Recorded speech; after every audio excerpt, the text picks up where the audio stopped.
My dad is a candy person. Whatever season it was, our house got stocked up. We're talking Valentine's Day, Easter, Halloween, Christmas. If there was a special seasonal candy, we had it. I'll always remember, in particular, my mother's reaction every single year to the moment when my dad would bring home the bag of Halloween candy. It was always huge, the biggest bag he could find. And my mom would always roll her eyes and say, "That is way too much candy." And dad would always say, "You never know.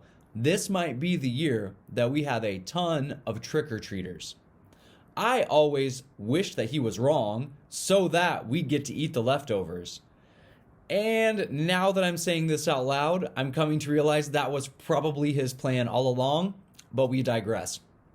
There was one type of candy that we had a particularly unique tradition with.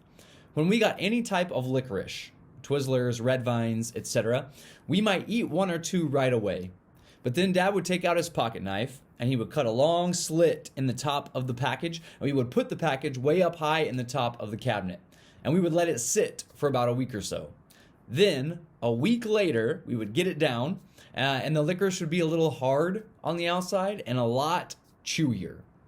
The word you might have for this phenomenon is stale. But to us, the Twizzlers were at their best when they had sat out for a while. Today we're continuing our deep dive into the Sermon on the Mount found in Matthew chapters 5 through 7. Throughout this series, we'll keep referring back to the final passage from this famous sermon, the wise and the foolish builders.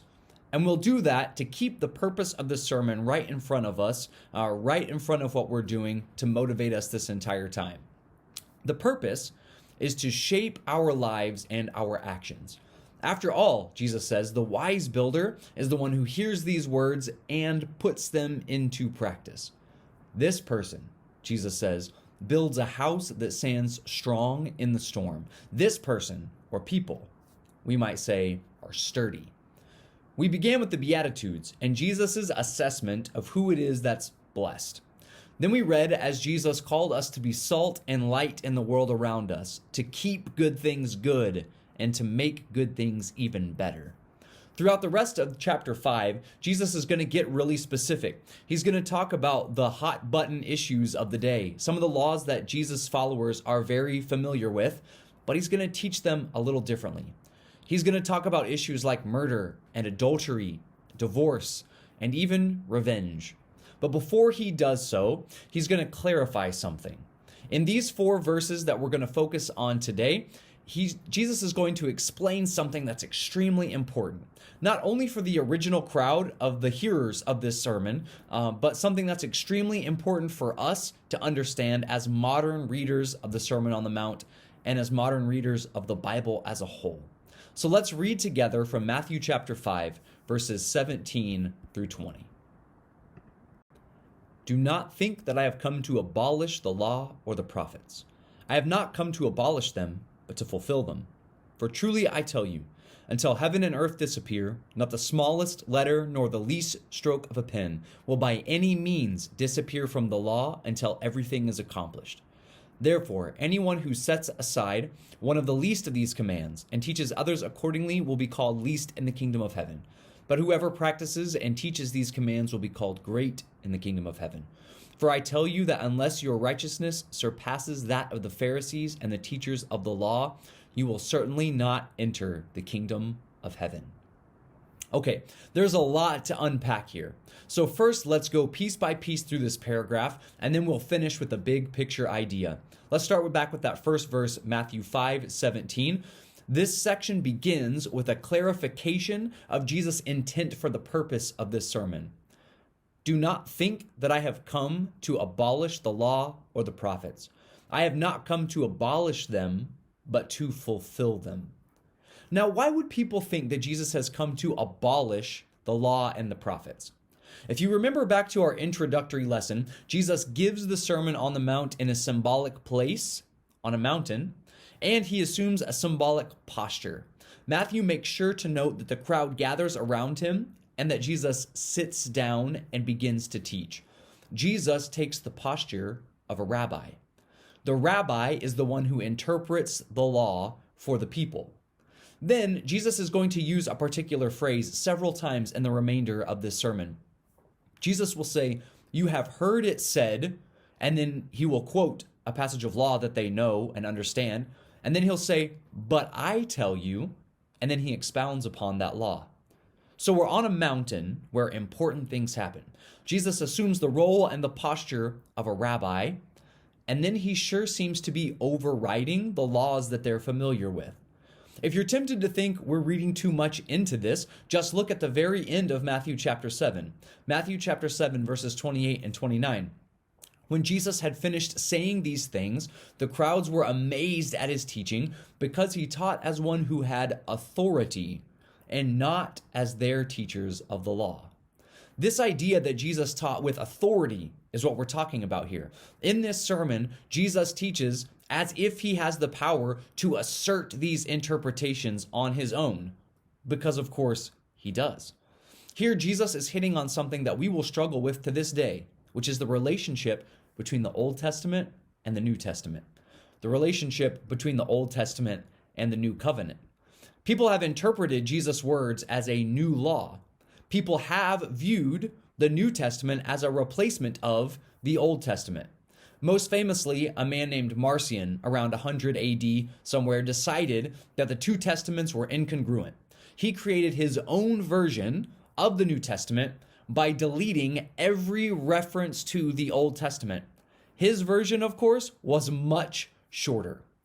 It turns out much of the New Testament is rooted in the Old Testament. And so here, Jesus wants to be very clear. This is not a new law. He didn't come to abolish the law and the prophets. He came to fulfill them. Let's continue. For truly I tell you, until heaven and earth disappear, not the smallest letter, nor the least stroke of a pen, will by any means disappear from the law until everything is accomplished.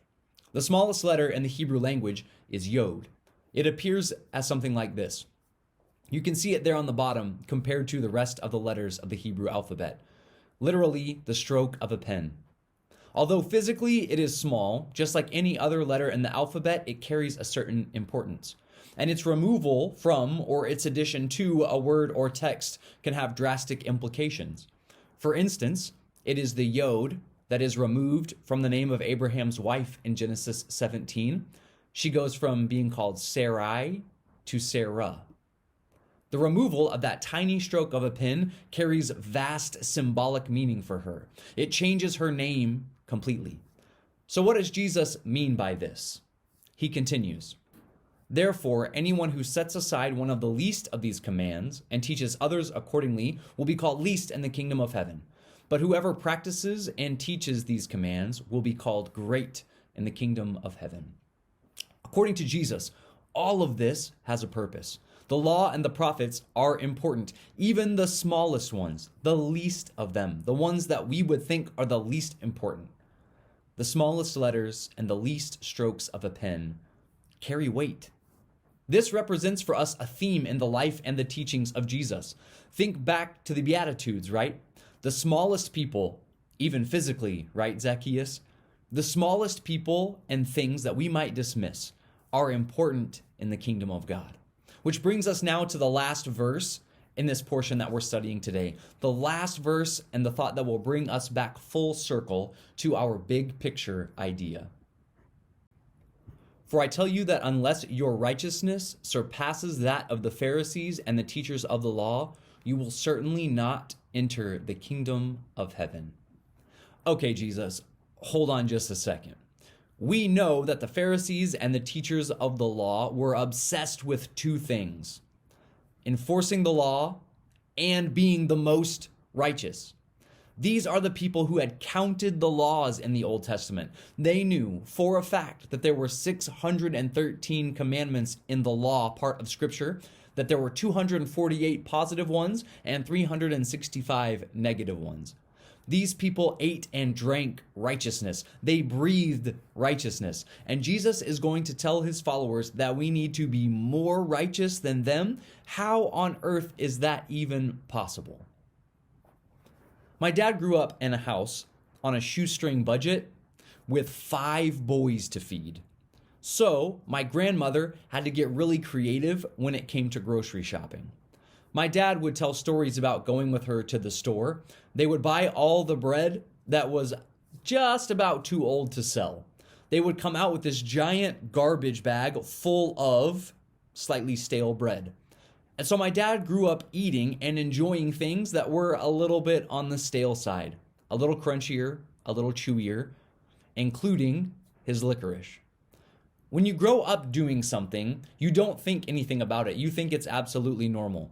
I just assumed that everybody thought stale licorice was the best licorice. You're supposed to cut open the package and leave them in the cabinet for a few weeks before you try to eat them. And then I got older and I got married. And the first time I limited my wife to 1 or 2 pieces of Twizzlers, then I cut open the package and stuffed them on the top shelf to cure. My wife looked at me like I was a lunatic. I had never known why we did that to the Twizzlers. And you might still think that that's weird. But knowing the why changes how we see things, right? Knowing the heart of the issue changes how we interpret the actions. And that's the big takeaway from this portion of the Sermon on the Mount. Not that stale Twizzlers are the best Twizzlers, but that Jesus is the fulfillment of the law and of the prophets. Think about that more deeply for a minute. Let that soak in. Jesus is the fulfillment of the law and of the prophets. Jesus mentions that not the smallest letter nor the least stroke of a pen will disappear from the law until everything is accomplished. So what is the law attempting to accomplish? It would be difficult to read through the Old Testament, through the law and the prophets, and come away with some kind of unified explanation, but we can find it. We find it way back first in Genesis chapter 17. That same chapter that we referred to with the Yod earlier, when God is forming a covenant with Abram. God says in Genesis 17:7, "And I will establish my covenant between me and you and your offspring after you throughout their generations for an everlasting covenant to be God to you and to your offspring after you." We find it again in Exodus chapter 6, verse 7. "I will take you to be my people, and I will be your God. And you shall know that I am the Lord your God, who has brought you out from under the burdens of the Egyptians." And echoed in the prophets in Jeremiah chapter 31, verse 33, "I will put my law within them, and I will write it on their hearts, and I will be their God, and they shall be my people." And so Jesus says, I am the fulfillment of the law and of the prophets. Their goal is the same. Their motive is the same. Their why is the same. Hebrews 1:3 says, "The Son is the radiance of God's glory and the exact representation of his being, sustaining all things by his powerful word. After he had provided purification for sins, he sat down at the right hand of the Majesty in heaven." One of my favorite writers, Brian Zahnd, puts it this way: God is like Jesus. God has always been like Jesus. There has never been a time when God was not like Jesus. We have not always known what God is like, but now we do. And we know that because Jesus is the fulfillment. The heart of this entire story, from Genesis to this very moment, is God's relentless pursuit of his people. And doesn't that change how we read it? Doesn't that change how we interpret those things? Jesus thinks so. And he's about to call us to a radical way of life, a way of reimagining how we live in this world. He's going to take the word of the law and teach us that the why matters. It's not the letter of the law, but the heart behind it that reveals a righteousness that is greater than even the Pharisees could understand. God is about pursuing a relationship with his people. God has always been about pursuing a relationship with his people. And Jesus is the fulfillment of that pursuit. Therefore, everyone who hears these words of mine and puts them into practice is like a wise man who built his house on the rock. The rain came down, the streams rose, and the winds blew and beat against that house, yet it did not fall, because it had its foundation on the rock. Have a great week, and we'll see you Sunday.